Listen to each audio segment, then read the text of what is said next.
ବହୁତ ଦିନ ଆଗରୁ ଭାରତର ଗୋଟେ ବଡ଼ ନଦୀ ପାଖରେ ଚିକୁ ନାମର ଗୋଟେ ଚତୁର ମାଙ୍କଡ଼ଟେ ରହୁଥିଲା। ସେ ଆମ୍ବ ଖାଇବାକୁ ଭାରି ଭଲ ପାଏ, ଖାସ୍ କରି ନଦୀ କୂଳରେ ପଡ଼ିଥିବା ମିଠା ମିଠା ଆମ୍ବ। ସେଇ ନଦୀରେ ଭୋଳା ନାମର ଗୋଟେ ଅଳସୁଆ କୁମ୍ଭୀରଟେ ରହୁଥିଲା। ଶିକାର କରିବାକୁ ସେ ଜମା ଭଲ ପାଉନଥିଲା।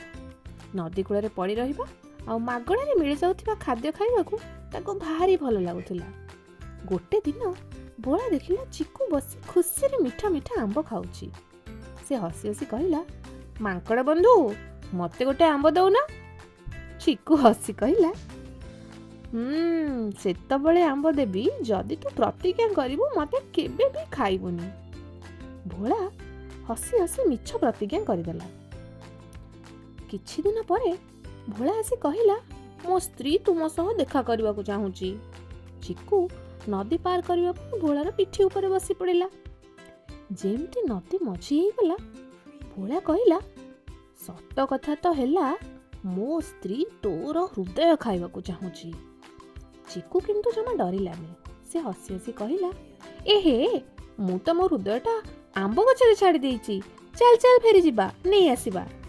ଭୋଳା ଅଳସୁଆ ତ ଥିଲା, ଗଜ ମୂର୍ଖଟା ଥିଲା। ସେ ତା କଥାରେ ପଡ଼ି ପଛକୁ ଫେରିଗଲା। ଗଛ ପାଖରେ ପହଞ୍ଚୁ ପହଞ୍ଚୁ ଚିକୁ ଅତି ଫୁର୍ତ୍ତିରେ ଗଛ ଚଢ଼ିଗଲା ଆଉ କହିଲା, ଆଗଥରକ ମୁହଁ ଚଲେଇବା ଆଗରୁ ମୁଣ୍ଡ ବ୍ୟବହାର କରିବା ଶିଖ। ଭୋଳା ଦୀର୍ଘ ନିଶ୍ୱାସ ଛାଡ଼ି କହିଲା, ସତରେ ମୂର୍ଖଟା, ମୋତେ ବେଶୀ ଭାବିବା ଉଚିତ ଥିଲା। ଏଇ କାହାଣୀର ଶିକ୍ଷା ହେଉଛି, ବିପଦ ସମୟରେ ବୁଦ୍ଧି ଆଉ ଉପସ୍ଥିତ ମନ ଆମକୁ ରକ୍ଷା କରେ। ଆଜି ପାଇଁ ଏତିକି ସାଙ୍ଗମାନେ, ପୁଣି ଦେଖା ହବ। Bye bye.